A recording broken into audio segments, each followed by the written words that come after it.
Hey trappers, Dale Billingsley here, Billingsley Brand Lures. So what I would like to talk to y'all about today is taking numbers of Raccoon and what it takes to do that. And when I'm talking numbers, I mean anywhere between 500, 1,500, 2,000, whatever it might be.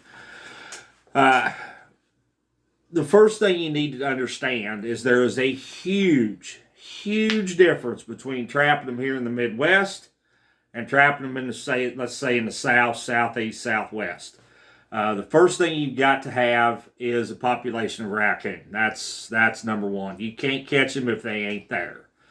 Number two, you've got to have a lot of get up and go and a lot of gumption. And it just takes a tremendous amount of territory. It takes a tremendous amount of steel to do it. And it takes the right steel, in my opinion. And when I say the right steel, I mean you need to have yourself set up to where you've got plenty of footholds, conibears, dog proofs, as well as snares or cable restraints if they're legal in your state. Same way with conibears. If they're legal in your state, then you need to have plenty of them. And plenty of the legal sizes as well.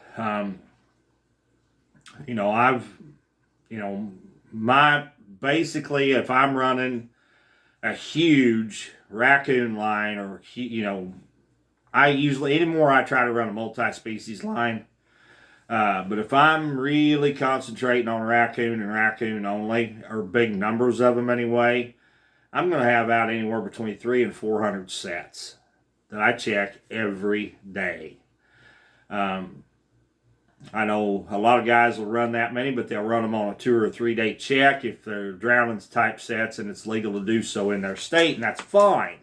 A lot of guys are working a steady job, and that seems to be the big to-do now is, I caught 1,000 raccoon while working a steady job too. Well, that's great. That's, kudos to you. More power to you. Guys, I was killing 1,000 coon a year while I was on dialysis for 4.5 years. 3 days a week, 4 hours a day. I was catching, and again, this is going to sound really arrogant, and I don't mean it to, but I was catching 1,000 raccoon a season before it was cool. And then you've got guys like Daryl Fleet and Mike Anderson and some of those guys, that were catching between 2,000 and 5,000 coon a season consistently. Man, that's a bunch. And then you're out here thinking you're whipping the world catching 1,000 or 1,500. Don't get me wrong, it's impressive, but it's not a big feat. The biggest thing is just covering as much territory as you can and running a lot of traps. Here in the Midwest, what I try to do is find a good waterway, okay? A good creek, a good river system, and these maps are great for that. These sportsman's atlases, and you can get them for every state, or you used to could anyway. Nowadays, it's probably on an app on your phone. Find a major waterway that's running through your country. And then all you do is just crisscross it. If it's legal to trap the road ditches in your state. Now I understand, and I can already hear the grumbling from across the river over in Illinois. Well, we can't, Iowa trappers just trap the road ditches, and we don't do that. Well, no, you don't do that because it's not legal in your state. But I do know a man by the name of Gary Armstrong who lives in Roseville, Illinois, who was catching 1,000 to 1,500 coon a year in the state of Illinois. Doing it legal, getting permission. He would track, you've got to be 50 yards off of the travel portion of the road in the state of Illinois, and I know that too. So what Gary would do is go through a stretch of road, and he would gain permission to every farm that he could get on both sides of that road.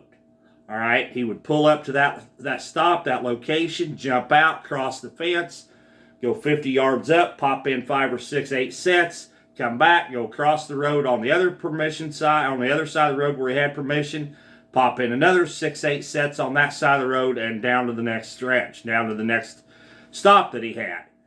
You can take a pile of raccoon that way in a hurry, and I mean a bunch. You can catch a bunch of them out of the road ditches too. You can catch a lot back on private property.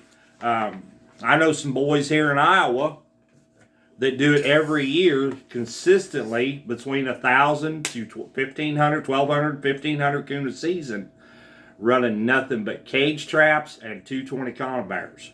That's all they run. They're back off the road. They're back on private property. And I'm telling you guys, they stack the coon. I mean, stack them in them cage traps and conibears. So, you know, if there's a will, there's a way. You can do it if you put your mind to it to do it. What I do here in the Midwest, like I said, I find a nice stream that I can crisscross those bridges and set all the roads, or, you know, set the surrounding mile. Usually our roads are in mile sections.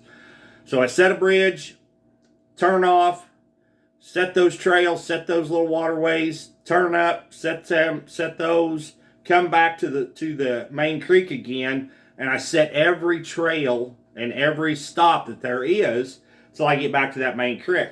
Then I set that bridge, and then I do it again, and then I do it again, and then I do it again. And you just keep repeating yourself, and you just keep doing that. And you can get a pile of traps out in a hurry, and especially if you set heavy.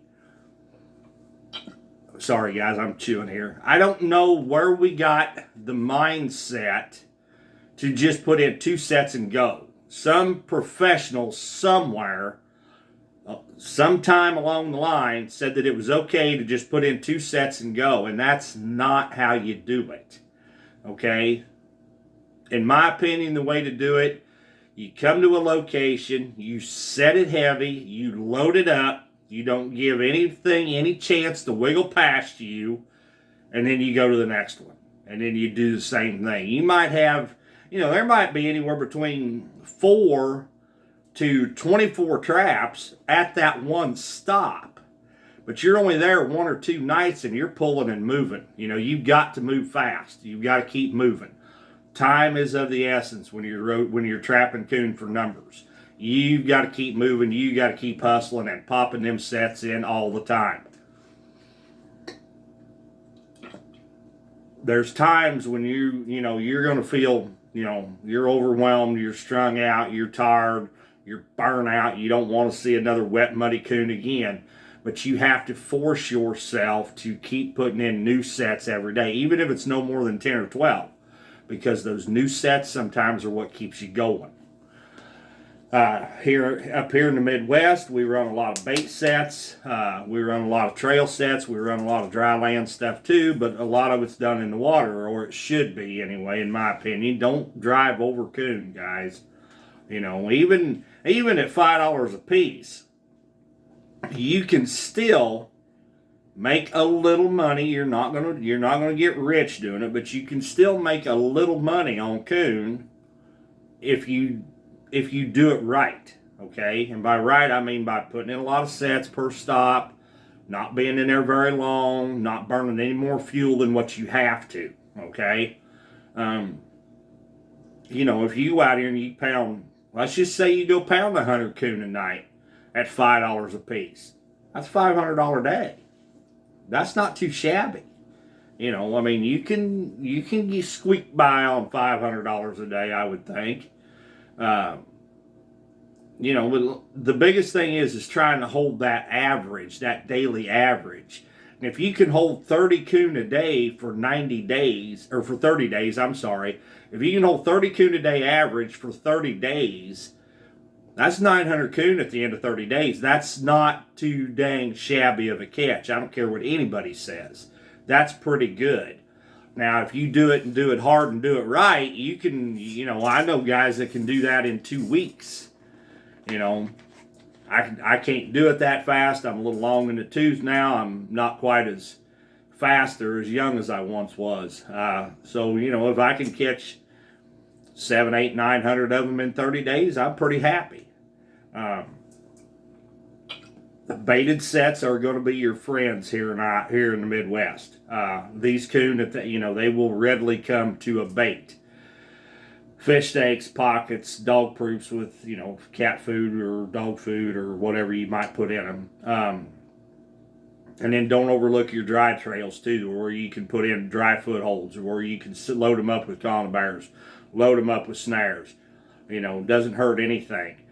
The further south you go, your bait is going to become less relevant to you, because the whole outdoors is bait. Okay? The frogs don't hibernate very much. The fish don't go down. The crawfish don't go down. You know, everything is the grocery store to a coon the further south you go. So you're going to rely more heavily on trail sets than what you are baited sets. That's where your footholds and your snares, columbars, if they're legal, are going to come in. Now, you can still catch a few in baited sets. I'm not saying you can't, but it's going to be a lot less more relevant to you than what it would be if you were trapping further north, where your coon have to eat in order to survive. You know, these coon up here might go through 10 days, 2 weeks, 3 weeks, sometime being locked up, hibernated because of the weather. Your coon in the south don't do that. They don't have to do that. You know, the most they might be denned up would be 3 nights, and that's about it. So it does make a big difference. I would love to take some of these hotshot coon trappers from here in the Midwest. Let's go south, boys. Let's go south, and now let's set the world on fire. There'll be a whole lot of bruised egos by the time we got done. I can guarantee you that. Especially if they're running dog proofs or pockets or fish steaks or something of that sort. Be a whole lot of eyes get open and a whole lot of egos bruised, I promise you. The biggest thing is taking numbers, and this goes to taking numbers of anything, but especially raccoon, is cover the miles, get the trap set, and just keep hustling and just keep moving. That's the biggest thing. That's the biggest secret there is to it. There's no secret. It's just run a lot of traps, move fast, and keep going. Guys, I appreciate you tuning in. I know this wasn't a whole lot of a video, but I do think there was some pretty good information in it if you choose to use it. Guys, drop me a line down below and tell me if there's something you want to see. If I can do it, I'll sure do it. And as always, if you would please, hit that thumbs up. Hit that notification bell, hit that subscribe button for me. I surely appreciate it. Once again, this is Dale Billingsley with another one. Signing out.